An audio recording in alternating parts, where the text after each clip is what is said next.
Hello and welcome to another episode of Fintech Focus TV with me, Toby. I am back up in the office today, up here in London, as we slowly return to a little bit of normality. And today, I'm absolutely delighted to be joined by Simon Puleston Jones. Simon, how are you? Very well, thank you. Very well, notwithstanding COVID lockdowns and all that sort of thing. Well, I thought I'd get in here before we return to Tier 3 up in London and spend a bit of a day up and get a few things sorted out. So, yeah, it's interesting times, but in it, we've seen great innovation and great opportunities. And I'm really, really excited to talk about WokenUp at the moment and what you've been doing with the business. We spoke last week and we're talking about building back better, which is a theme there, which I think can translate across just about any sort of society or economy or institution or organization, etc., etc. And I loved it. And I've been thinking about it loads since we last spoke. So I'm really excited to share this episode with everyone. And before we get into all of that, can you give me a little bit of a background to you and a bit of background to WokenUp, the whole concept behind it and what you're doing at the moment? Because I think it's a fascinating story, right? Thanks very much. Like all good stories, I guess it starts with a date with a beautiful woman about 3 years ago, 2017. And at the end of 2017, I'd recently got divorced. I was at the time running a trade association for investment banks. I'd had nearly a 20-year career in the City of London by then in the investment banking sector. And for my sins in 2008, I specialized in the stuff that caused the financial crisis. So I've got firsthand experience of things going wrong and things not turning out the way you thought, because that wasn't what I thought I was doing. So that date with a wonderful Californian called Renee changed my life personally, because 365 days later, she was walking towards me holding her father's hand, wearing a white dress as we got married. And 9 months, almost exactly to the day later, our son arrived, my third. So personally, it changed my life, but professionally, Renee introduced me to life coaching. And I spent a lot of time in 2018 and 19 getting life coached. And through that, I discovered that rather than being focused on lobbying for Goldman Sachs and Barclays Investment Bank and lots of others as something that fulfilled me, actually, I was most fulfilled and most happy when helping other people and taking action on the social and environmental causes that mattered to me, whether that be running a marathon, being a charity trustee, being a mentor. I was mentoring about a dozen people, whatever it might be. And being life coaches, they've only got one thing to sell you, which is the next life coaching course. So they said, look, it's great. So you're Simon, you're all about giving back and making a difference. Why don't you come and be coached for 4 months through the spring of 2018 when you're not lobbying for Goldman and everyone else? And all you have to do is create a community project that breathes life into this idea that you're Simon and you're all about giving back and making a difference.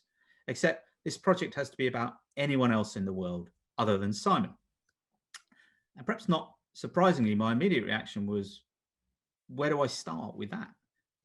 And I realized almost that in that very moment that I shared a problem with millions of people. I want to help others.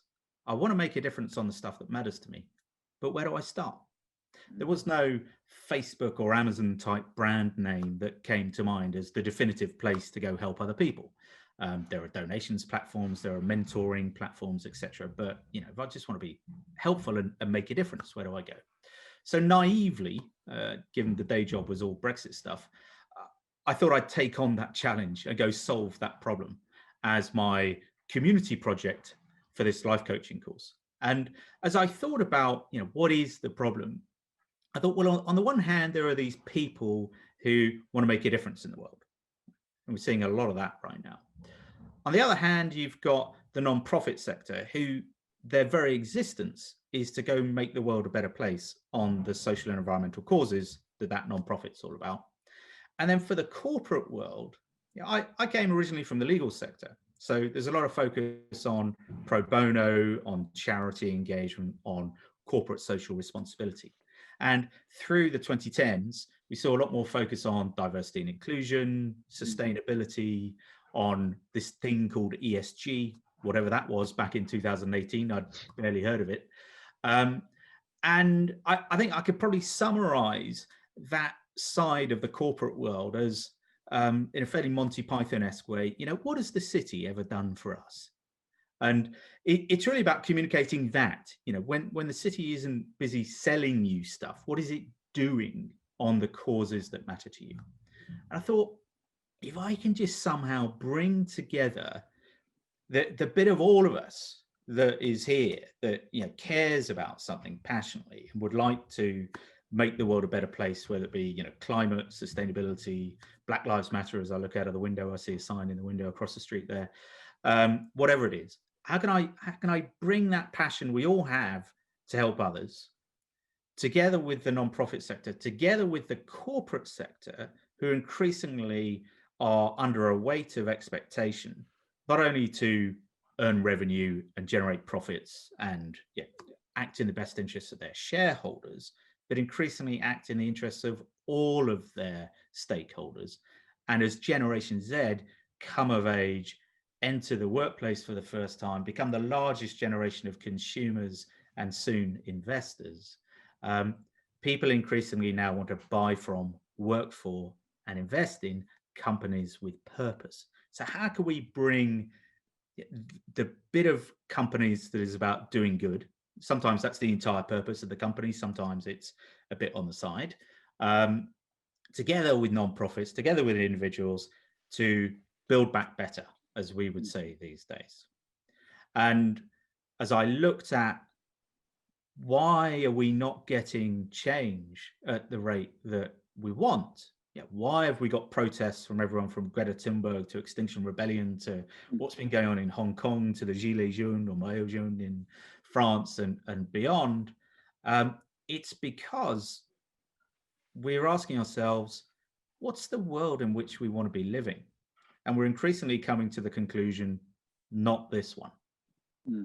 So WokenUp exists to solve the problem of fragmentation, which is the reason you're not getting change at the pace that you want on your causes is because no one's brought together a critical mass of people that together co-create the tipping point that result in the future that you want. And that's what we're looking to do. And we'll talk through how. So it's very much, we're asking the question, what is the society and the environment in which you want to live at the end of this decade? And we're seeking to become the commercial delivery mechanism that results in you living into that more sustainable, more equitable future that is the promise of the 17 United Nations Sustainable Development Goals, and we could talk about those, by connecting you for the first time in history with a critical mass of the people and companies and non-profits who care about what you care about, so that we can more effectively connect, communicate, discover, and collaborate to build the world that we want to be living in 10 years' time. It's a 10-year project. It's a decade of action. But together, if we come together, we can build that more sustainable and equitable future. And that sort of drive to do that is noble and very purpose driven. Obviously for you to say that this is something which you're passionate about. It's taken, as you say, some extensive coaching to sort of get that out and see where it goes. That's a wonderful position to be in, isn't it? To be able to do something which you are passionate about, and you can see shifting the needle a little bit in terms of how this can help and make that sort of change. Tell me about the action oriented 10 years of action you're talking about there. What is the overarching purpose of what you're looking to achieve through doing this? Yeah, so we're talking about build back better earlier, and what's interesting as I observe that phrase is here in the UK, that phrase has been adopted by the Conservative Party, who are the sort of political right, and yet in the US, Joe Biden has used that phrase, and indeed his website is buildbackbetter.org, and he's on the political left. So this idea of building back better, doesn't matter what your politics are, we all want it. Absolutely. So then the question is, well, what does build back better actually look like? Paint me a vision, show me what this tangibly looks like so we can all work towards it. Well, the UN actually asked themselves that very question 5 years ago. What is the world we want to be living in 2030? And they created 17 goals known as the United Nations Sustainable Development Goals, or SDGs for short, sometimes referred to as the global goals. And they're really 16 goals for what a brighter, more sustainable, more equitable future looks like. And then the 17th goal is partnerships to go deliver the first 16. So what are they? Well, they range from getting rid of poverty, getting rid of hunger, good health and well-being, quality education, gender equality. So at the moment, we're on track for gender equality. Bad news is at the current rate of progress by the year 2140 something. So these 17 goals are all time bound to be delivered by 2030, not 2140 something. Yeah. There's then goals relating to clean water and clean energy. So transitioning into clean energy, decent work and economic growth, stuff around sustainable cities. The one that's really relevant for fintech is the 9th goal, which is around industry innovation, which is where fintech sits, and infrastructure. Goal 10 is around reducing inequalities, everything from social mobility to Black Lives Matter and racial equality, action on climate, life on land, life underwater, peace, justice, and strong institutions. And I think I've got through all 16 there. Not So bad, that is the vision. You know, some of it, if I go up a level, some of it's about the environment. So responsible consumption and production. I forgot goal 12, which is sustainability as the man and woman on the street think about it. But sustainability, climate action, and life on land, life underwater, that's all the climate stuff, clean water and clean energy, a bunch of making the world a better place stuff, poverty and hunger, gender equality, racial equality, and then education and health. Yeah, broadly speaking, that's it. And then a real focus on innovation and economic growth as well. So it's not some sort of lefty, let's make the world a better place. It's not some righty, everybody make lots of money and to hell with everybody else and how we get there. It's actually just how can we weld money with making the world a better place and improving the people, quality of people's lives, the quality of society, and build that more sustainable and equitable future together. So 17 goals. I think that's a really important point, isn't it? Of that fusion between the two areas is so often, or so rarely, bedfellows, aren't they? It's like you've got one or the other, and you see the sort of you don't see one driving the other when it's very, very clear that that's the sort of sustainability absolutely drives profit and inclusion drives profit. And when people are looking at it like that, it seems to have gathered a bit more of the momentum to be able to create a better that better future that you're talking about, right? The two are becoming ever more intrinsically entwined. Absolutely. And what's really interesting is all the data that's coming out now about how if you're an investor and you've been investing in businesses through the lens of environmental social governance, ESG, then the financial returns that you've been earning over the last 5 to 10 years have actually been outperforming, so better than if you hadn't taken into account social and environmental factors in your investment decisions. So not only is making the planet and society better for the planet and society, it's better for your wallet as well. It's kind of win-win for everyone. I think I've said this story before, and maybe even on this sort of show. But there is this wonderful sort of opportunity at the moment to build better, and a sort of very clearly stated purpose of everyone saying, look, this is this jolt of 2020 has allowed us to to do this. And I remember driving up to the office here in the first lockdown, and it was just after everyone had locked down, and we were talking, seeing the pictures of the rivers of Venice running clear, and air traffic and pollution down, etc., etc. And it was just after it had been one of the first sort of sunny days, and people were allowed out. So Clapham Common was packed the day before, and you saw the sort of pictures on the internet. And I drove up, and the morning after, so it was 6 a.m, and as I was driving through Clapham, I looked left and right and saw these utterly litter-clad pavements and parks where I suddenly thought, actually, do you know what, this utopia of clapping for the NHS and everyone being better and looking after each other a little bit more, maybe has a little bit more work to do, and we might not be, we might be seeing a bit of a false dawn. There remains that sort of concern, doesn't there, that right now it's very, very easy to be all hands on pump, and 2030 some great rhetoric that's gone out there from a United Nations message, and we're seeing a lot of positive steps in that direction. But it's also very easily derailed, isn't it? And it's very easy to when life goes back to normal, and let's say vaccines are out there, and come spring, summer next year, we suddenly go back to forgetting all of the the positives that we've seen over this period, which there have been some, despite all the clear and massive negatives. There's definitely been positives environmentally, socially, across everything. And I'm just really concerned that actually what we do is we don't miss this opportunity, miss this trick. And I guess that's what you're trying to do as well, to make sure that the legacy of this is able to live on and achieve some of those goals, right? Absolutely. Let's take the pain and suffering of 2020 and take the pause that we've all been granted this year to really contemplate what is the society and environment we want to be living in by the end of the decade. And actually, anyone who's got a 10-year-old child knows that 10 years is a long time, but it can also go by in a blink of an eye. Anyone who's got an iPhone will remember 2017 coming around and someone saying, 10-year anniversary of the production of the iPhone. Bloody hell, it feels like it's been around forever. So, it's a long time and it's no time. And so it's really important that we take the moment. We don't see this as, a rush of blood to the head, some sort of nirvana. Wouldn't it be nice if enough people took enough action to, address the climate challenge? Wouldn't it be nice if we had Black lives truly mattering and gender equality? Wouldn't that be lovely? Wouldn't it be nice if more of us had electric cars and got rid of our gas boilers? Wouldn't that be nice?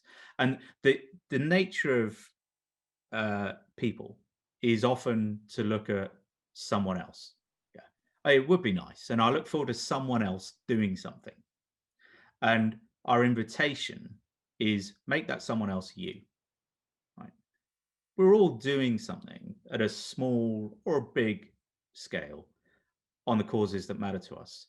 And increasingly, as we look at the younger generation, the under 25s, they're really, really focused on this side of the corporate world. So if you're running a business, you can't afford an approach of, wouldn't it be nice if business was a bit more sustainable and a bit more equitable around diversity and racial equality? You have to be putting this at the core of your business, because otherwise, as the decade goes on, your brand is going to get tarnished because you're not meeting society's increasing expectations. You're not going to be able to sell as much of what it is you have to offer, whatever it is, because your brand's been tarnished and people have a sort of slightly off relationship with you. And you're not going to be able to hire new talent nor retain the staff that you've got, because people increasingly want to work for an organization where either the day job is evidently about making a difference on stuff, or there's the ability to do that as something on the side of the day job of being a lawyer or whatever it is, but there's still an opportunity to contribute. So that's the increasing expectation. And as Generation Z get older through this decade, the top end of that is 25 now. 10 years time, they're 35, right? They're the real engine room of middle management at that point, and senior management in some industries. So you've got to take this stuff seriously, and you've got to be, there are not only regulatory pressures increasing now to persuade you to do this, but there are commercial factors now that if you're not doing this, you're going to be not thriving in the way you should be by the end of the decade. So it's really simple. If you want to sell more, recruit the best talent, and attract investment, then you just need to be taking these factors into account, embedding them at the core of your organization, and talking about it. And that's where WokenUp comes in, is around talking about it as a platform. We're a social network to bring together you with those millions of other people and organizations, a job board so that you can get the talent that you need to drive your organization forward, a volunteering platform so you can find opportunities to volunteer or put them up there so that others can volunteer, and a donation/crowdfunding platform. And all of that have these 17 UN goals at their core, so that we give you a communication and collaboration platform, a human resources platform in the shape of jobs and volunteering, and a financial resources platform in the form of a donation/crowdfunding platform for nonprofits and social enterprises. So it's all about giving you the tools that you need to make the world a better place, to build back better, to grow your business, and to connect with your stakeholders on the causes that matter to them, and for you to raise awareness of what you're doing as a purpose-driven organization, frankly, a modern organization, a responsible business on the causes that matter to your stakeholders. Yeah, I love that, and I know that you've been described as the LinkedIn for ESG, haven't you? As one of the sort of monikers that's been passed your way. And I think it's so much more than that at the same sort of time, isn't it? Because as you say, there's so many different facets that come into this that to provide real value from what you're doing and looking at achieving. Yeah, thank you. So LinkedIn for ESG was something that an asset manager said to describe WokenUp to one of their clients. And in that sense, yes, we're, for the business world to communicate what they're doing on the ESG, CSR, diversity and inclusion, sustainability part of their business. Or if they're a sustainable eco brand, it's about connecting conscious consumers with sustainable and eco brands, right? If you're a fintech company, it's about, under the umbrella of SDG 9 around innovation, it's about helping people more readily find innovations that can go support their business. And we've also been called Instagram for Impact, in the sense that we're not only B2B like LinkedIn is, but also B2C. So more like Instagram in that sense, that both businesses use it for business purposes, but individuals use it for individual purposes. And we've also been called the ecosia of social media. Why? Well, because we've recently announced our intention to become the world's first carbon negative social media platform. So we'll offset at least 105% of our carbon emissions.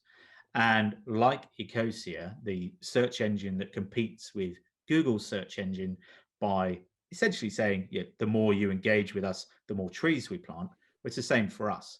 We plant a tree for every 50 posts on our social network. We plant 10 trees for every job on our job board. And we plant a tree for every £100 donated through our donations platform. And with the job board, we're really focusing on helping better connect purpose-driven people with purpose-driven jobs, which is why we've also just announced that we will be cutting our fees in half for companies that are B corporations that are using our recruitment platform to go find talent. So £47.50 instead of £95. And our recruitment platform is completely free for individuals and non-profits. Incredible, isn't it? And I think that you've alluded to it a couple of times now about this sort of the next generation of under 25s and 25s coming through with very different set of purposes. Behind me, somewhere in this library, is a book by Dan Pink on Drive, where he talks about the sort of compelling nature of what actually motivates people in the workplace. And he talks about mastery, autonomy, and purpose. And I think that purpose question is of the three the most difficult part to get right for people, and companies struggle with it.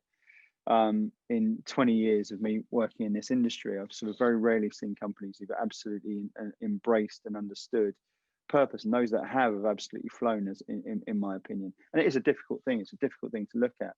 And social purpose is giving, and its authenticity, I think, which is important to say, the authenticity of social purpose. Is something now which I think is a no-brainer in terms of a necessary part of your employee value proposition to get right, and to be able to do what you just said there, which is about attracting and engaging the best talent.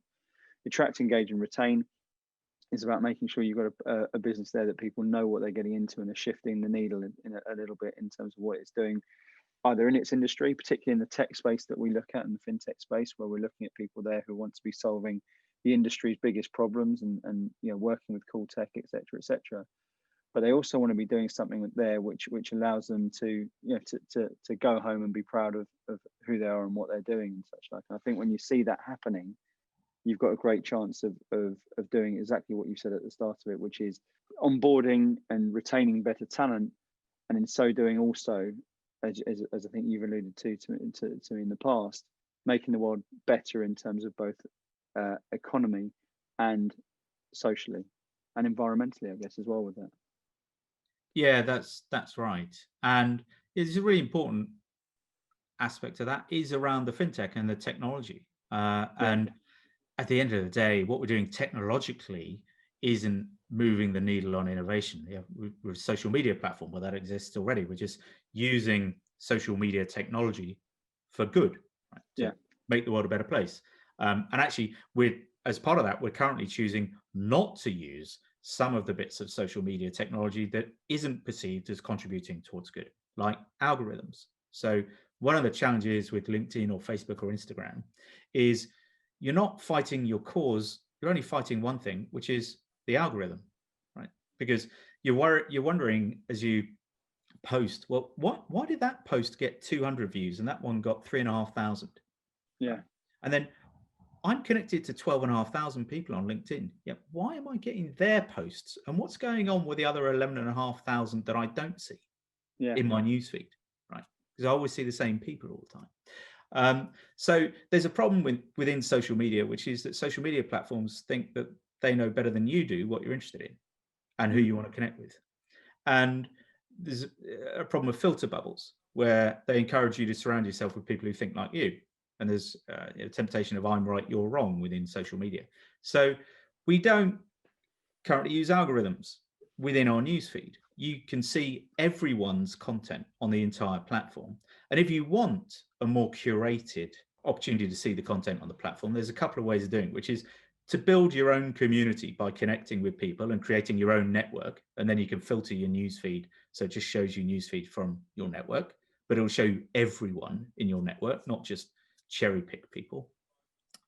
And then you can use the explore function on WokenUp to explore all content on the platform by United Nations Sustainable Development Goal, by hashtag, by action tag, so action people are taking, by the help that's being sought and the help that's being offered. So within the social network, we create a global helping network where people can seek and provide help to drive action forward on whatever cause matters to the people seeking and offering help.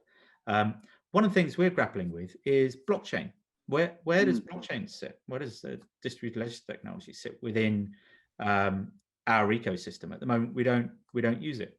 We do have several conversations with people around digital tokens and digital assets, and looking at, well, there are quite a few providers out there now that are providing coins for good, like digital tokens for good, that you can redeem against goods or services in an ecosystem. And the question then is, well, how are those coins generated or earned, right? And one of the things that I'm currently grappling with is if we included digital tokens within our community and we said, hey, earn some coins, some WokenUp coins by doing good, you get into questions around, well, how many coins do I get for doing what? You talked about human behavior earlier. Yeah, the danger is that human nature is, hang on, well, if I get 20 coins for doing this and I only get 2 for doing that, is that 10 times more effort than this? And if it isn't, then I'll go for the 20. And then you end up having to say, well, actually, this social and environmental activity is less valuable because it's only 2 coins compared to the 20. And I want to avoid that. I want to avoid a sort of financial services look at thing of value around one thing being worth more than another. Essentially, any action that is moving the needle forward at any scale on the causes that matter to you is a step in the right direction. And I want to avoid introducing technology into our platform or incentives or disincentives that suggest that something's more valuable as a behavior than something else, and that could be disincentivizing you from mentoring someone because actually it would be more valuable, you'd earn more coins if you volunteered for charity X for 10 hours, right? So it's all good. WokenUp just exists to help connect you with opportunity to move things forward, to find opportunities to collaborate, and to tell your story, whether you're an individual or an organization, about what you're doing on the stuff that matters to you. So, if LinkedIn's all about your brain, then Instagram and YouTube and TikTok are all about your eyes, and Twitter's this. WokenUp's about this. It's about your heart. What are you as an individual or an organization doing on the stuff that matters to you and to your stakeholders? And finally, when sadly you come to the end of your life and you say on your deathbed, gosh, I hope that in some way, great or small, I made a difference. Mm. The theory is that your WokenUp profile is the record of how you made a difference, how you contributed on causes that matter to you and to your stakeholders if you're an organization. So if LinkedIn is, I went to this school, this university, and I worked here, here, and here, selling this stuff. Okay, that's what you sold, but what do you do? Yeah, and that's WokenUp. It's like your social CV, effectively. It is. It's your social CV. So thank you. No one's expressed it so eloquently. Your social and environmental CV. Or on the first part, you're saying your social epitaph at the end. Let's stick with something a bit Let's more. Go with that. Yeah. Living. It's more marketable, isn't it? Yeah. Simon, it's a fascinating concept and one which I think has absolutely got huge legs to it, and I'm excited to see and watch it grow. As it grows, who's it important for you to be speaking to? Who should be getting involved? Who should be reaching out to you? You talked about individuals and you talked about companies there. Who do you want to hear from, and how should they get in touch with you at the moment? Thank you. For this audience, for FinTech, it's all about raising awareness of solutions that are out there. If you're doing something that's in green tech or eco tech, then WokenUp really exists to help you increase brand awareness and to raise awareness of your solution so that others can find you, i.e. find more customers, right? And also through our job board, find talent to help you drive things forward. So it's all about scale, right? We're looking to bring together you with millions of people and organizations. And so a good way of doing that is getting companies on. Big companies, medium, small companies, because as the companies come on, they bring their employees on, they bring their supply chain on, and that way you scale more quickly. So we'd really welcome those of you that are listening and excited by the prospect of it coming together to build a better future and having a platform that's designed to help you communicate what you're doing on the stuff that matters to your stakeholders. Then drop us a line. If you email feedback@wokenup.com, it's probably the easiest way of getting in touch with us.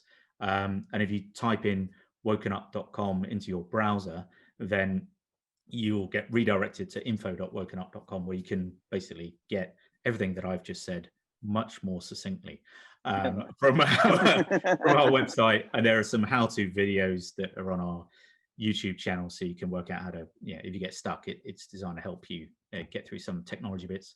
We are currently in the form of a web app, so you have to go to wokenup.com to access our community. You don't download it from an app store. We're going to go address that next year. We've got a lot of users who want to use WokenUp to have a private group instead of a Facebook group or a LinkedIn group, because of our approach to sustainability, and just we're more aligned with people and organizations' values than Facebook for many people, particularly with their Stop Hate for Profit campaign. So people are looking for a more sustainable, more ethical platform that is more aligned with their values and those of their stakeholders. And that's the gap that we're looking to fill, all for the intent of making the world a better place. And together we can do that. Well, that is not a bad way to finish, is it, Simon? Let's make the world a better place. It's been an absolute pleasure talking to you. I've loved hearing the story again, and going through it. I'm so excited to see what you can do, and I think a noble cause with huge opportunity and excitement to follow behind it. So really appreciate your time today. Thanks so much for joining us. Thank you, and Merry Christmas to your listeners.